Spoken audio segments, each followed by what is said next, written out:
Okay, hi everyone. So the second video over here is still on 8.2 regarding percentage change, reverse percentage and percentage point. So this second part we're going to deal with reverse percentage.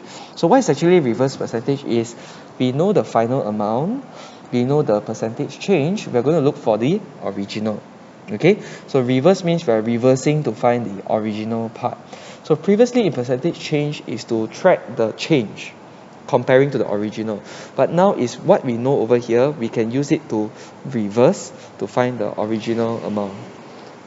So over here, let's take a look at practice now 13 in page 20.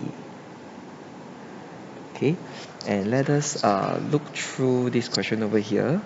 Now we have 70% of the books on the bookshelf are English books, and if there are 35 English books on the bookshelf, find the number of books on the bookshelf. So what I would like to do is I would like to propose two methods. I would highly recommend the first method because it will make your future calculations easier by using algebra. Okay, but I will also like show you what you did in primary school using the ratio method. Okay, so that you are familiar with what you've seen before. So, but if in terms of thinking of the thinking is actually still the same thing. Okay, so for algebra, so let B. Okay, I'm going to let B be the number of the books on the bookshelf. Okay, total number of the books. Okay, so over here, they say that 70% of the books on the bookshelf are English books. Oh dear, 70% are English books. So it means that 70% of B is English books, correct? And what are the number of English books? We have 35 books over here. Okay, so this when we convert 70% of B, right, to algebra form, 70% we can replace with the number 0.7. Okay, 0.7 times B is going to be equals to 35. So how are we going to solve for B, the original amount? So we solve for B by dividing by 0.7 on both sides. So divide. So B would be 35 divided by 0.7 will give me 50 books over here. Okay, so I have 50 books in the bookshelf. Okay, now let's take a look at the ratio method that you did in your primary school. So primary school, right, you can actually link 70% to 35 books, correct? So this is what you did in primary school. So what you need to do is you need to calculate your 1% or you need to calculate your 10% first. So if I divide by 7 to get my 10%, so 10% represent 5 books. Multiplied by 10, I would get 550 books on both sides. So the 100%, the original would be 50 books. Okay, now for me, which one do I prefer? I would definitely prefer the algebra method because let's say when it comes to more complex problems, the algebra thing will help you to do faster. Okay, especially when we track across different years. Okay, so with that, right, let's take a look at practice now 14, and you can actually see the power of the algebra in this case. Okay, so let's take a look at question 1. Okay, practice now 14. It's going to be in page 20 as well. So question 1. So if the cost of an article is raised by 9% to $654, what is the original cost of the article?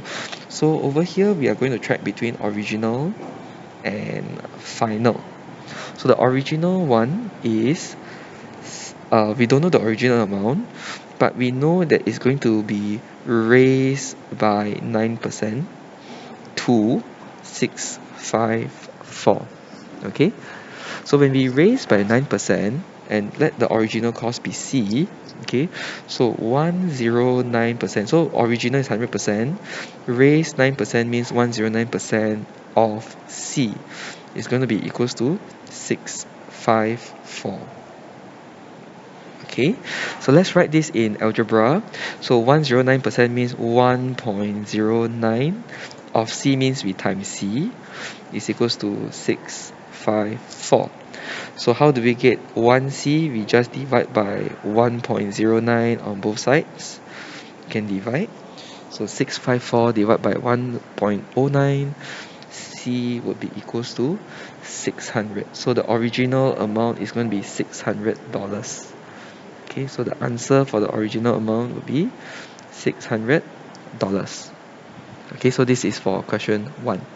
So if you use the ratio method, it will work because it's a one-step thing, so it will work. Okay, now let's take a look at question 2. So question 2, every year the value of an antique vase appreciates, means increase by 20% of the value in the previous year. Okay, so if it was this in 2020, find the value in 2018. So we're going to start with 2018 with the original amount, and then we increase 20%, right? And we get a number in 2019. This number we are going to increase by 20% as well to 2020. Okay, and the final value is going to be 180,000. So the thing is, if you're using the ratio method, you need to do stage by stage, correct? So you're going to be, this is your 120%, this is your 100%. You need to do this first, and this is going to be your 120%, this is going to be your 100%. You're going to do the second set of ratio method. Okay. However, with algebra, right, the power of algebra is that we can just do one shot. You can do this one shot. So let me do this. Let the original price be P. Okay, let the original price be P. So what am I going to do is, now P, when I increase by 20% means it's 120%, correct? So this P times 120% means 120% of P will give me a value in 2019, correct? And this value I'm going to increase by 20%, so I need to multiply by 120 again. So I need to get the 120% of this one over here. Okay, and this will give me 180,000. So meaning to say that I can just multiply everything one shot to get my final answer. Okay, so one more time, so from 2018 to 2019 is 120% of P. So this one I'm writing this here, and this is going to be my price in 2019. Then I need to raise another 20%, so this is going to be 120% of this thing. Okay, and take note that multiplication, we can just join them together and it's all the same process. Okay, so what we have over here is we write down in algebra. So P, 120% is just 1.2. 120% is 1.2 is equals to 180,000. So how do we solve for P? We just need to divide both sides, right, by 1.2 times 1.2. Divide by 1.2 times 1.2, so we can cancel this out. So P will be equals to 125,000, like that. Okay, so therefore the value in 2018 is 125,000. So let's double check and see. Okay, so we have 125,000. No, okay, 125,000.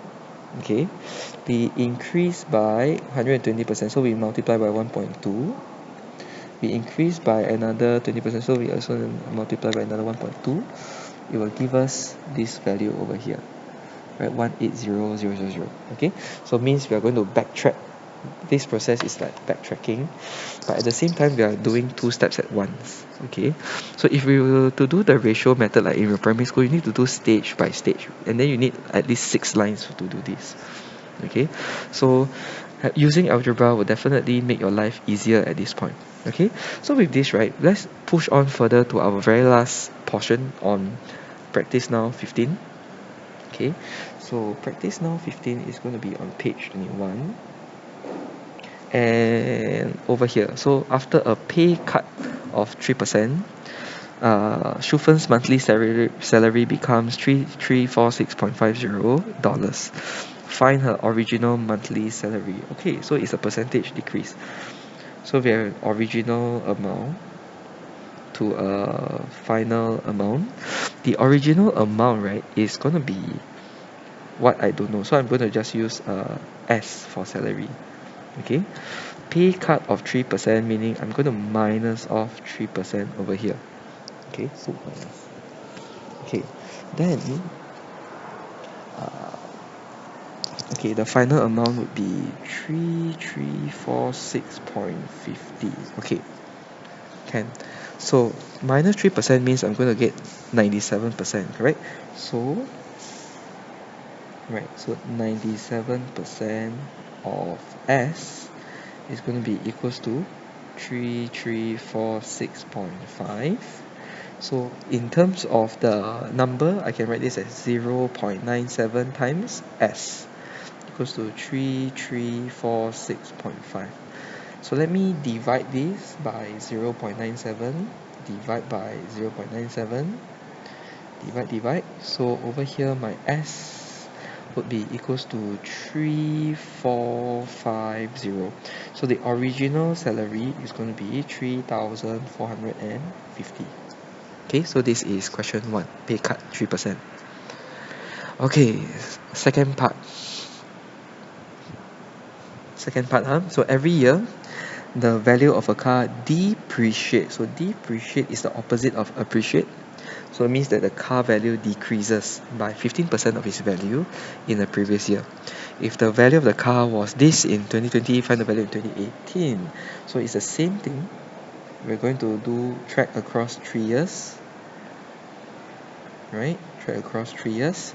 So we don't know the original price in 2018, so I'm going to let it be P. And this amount decreased by 15% to this amount, and this second amount will decrease by 15% again to get my final amount $86,700. Okay, so with this in mind, how do we form the equation? So first, from 100% decreased by 15% is going to be 85%, correct? So it's going to be 85% of P. So it's going to be P times 85%. 85% of P. Okay, 85% of P. So next one over here, this whole amount, I need to subtract this to another 85%. So it's going to be 85% of that whole thing over there. Then this 85% will give me $86,700.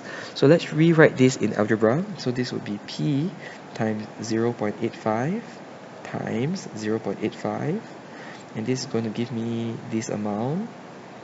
So how do we solve this equation? We just need to find P. How to reverse the times? We need to divide by these two numbers over here. Right? So divide by this, so I can cancel on the left. So my P is going to get 120,000. Okay, so the answer, the original price, is going to give me 120,000. Okay, so this is a very good place to stop. I just want to remind everyone that when we come with percentage change, okay, it's always when we come to percentage change, the concept is always change over the original times 100%. So if it's a percentage increase, means that the change will be positive. And the percentage change will be positive. If it's a percentage decrease, means the percentage change will be negative. Okay, and because of the percentage change, the original is always at 100%. Okay, and depends on whether does it go up or go down. We should use algebra to make our lives easier by doing a shorter working. Okay, especially if the change happens across many years. Okay, so that's the end of the video. Have a good day and remember to do your exit pass. Okay, bye bye.